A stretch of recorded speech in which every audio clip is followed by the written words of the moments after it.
Praise the lord. Good morning. ప్రార్థన చేసుకున్నారా? ఈరోజు మీకోసం ఈ ఉదయం ప్రార్థన చేయాలని ఆశపడుతున్నాను. ప్రార్థనలో ఏకీభవించండి. ప్రార్థించే ముందు దేవుని యొక్క మాటలు మీకు అందించాలని ఆశపడుతున్నాను. ఏంటంటే, చాలామంది ఇబ్బంది పడుతూ ఉంటారు, ఆర్థికంగా, అనారోగ్యంగా, ఇంకా ఇతర సమస్యలను బట్టి. కొంతమందికి తినడానికి కూడా లేని కఠిన పరిస్థితులు ఉంటాయి. ఏమి చెయ్యాలో తోచని పరిస్థితులు, కుటుంబాన్ని ఎలా పోషించాలో తోచని పరిస్థితులు. మరి ఇటువంటి పరిస్థితుల్లో నీవు ఉన్నావా? ఈ వీడియో చూస్తున్న నీకు కూడా ఇదే పరిస్థితులు ఉన్నాయా? అయితే నీవు ఎవరి మీద ఆధారపడ్డావు? దేవుని మీద ఆధారపడ్డావా? మనుషుల మీద ఆధారపడ్డావా? ఒకవేళ నీవు మనుషుని మీద ఆధారపడి ఉంటే మేబీ వారు నీకు సహాయం చేసి ఉండలేదేమో. ఇంకా కృంగిపోతున్నావా? దేవుణ్ణి గనక నీవు ఆశ్రయిస్తే నీకేం జరుగుతుంది అనేది పరిశుద్ధ గ్రంథంలో ఉండే నేను చూపించాలని ఆశపడుతున్నాను. 34వ కీర్తన 10వ చరణంలో ఒక గొప్ప మాట ఉంటుంది. సింహపు పిల్లలు లేమి గలవై ఆకలిగొనును, యెహోవాను ఆశ్రయించు వారికి ఏ మేలు కొదువై ఉండదు.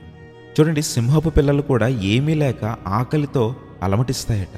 కానీ నీవు దేవుణ్ణి ఆశ్రయిస్తే, చూడండి, దేవుణ్ణి ఆశ్రయిస్తే నీకు ఏ మేలు కొదువై ఉండదట. నీవు మనుషుల్ని నమ్ముకొని మనుషుల యొద్ద నుండి సహాయం దొరుకుతుందని వారి చుట్టూ తిరిగి తిరిగి అడిగి అలసిపోయావేమో, కృంగిపోయావేమో. ఈరోజు దేవుణ్ణి ఆశ్రయించగలవా?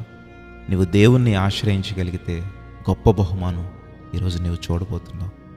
ప్రార్థిద్దామా? సకల ఆశీర్వాదములకు కారణభూతుడైన మా ప్రభువా, నీ మాటలతో బలపరిచినందుకు స్తోత్రాలు.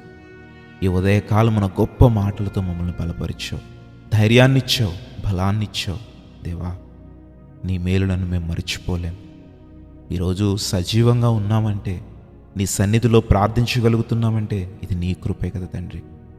దేవా, ఈరోజు అందుట్లో బలాన్ని ఇవ్వండి, శోధని జయించే శక్తిని, జయజీవితమునివ్వండి, సమస్యని ఎదిరించి పోరాడే శక్తినివ్వండి.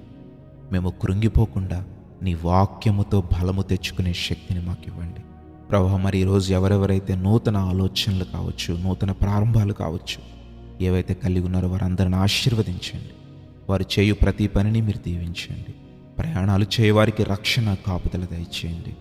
ఎవరెవరు ప్రభువా నీ సన్నిధిలో మొరలు విడుస్తున్నారు, అక్కరలు అడుగుతున్నారు, నీ వాక్యము చిత్తానుసారమైతే అయా వారికి అందించుమని అడుగుడి, మీకు ఇవ్వడని వాగ్దానం ఇచ్చిన దేవుడవు.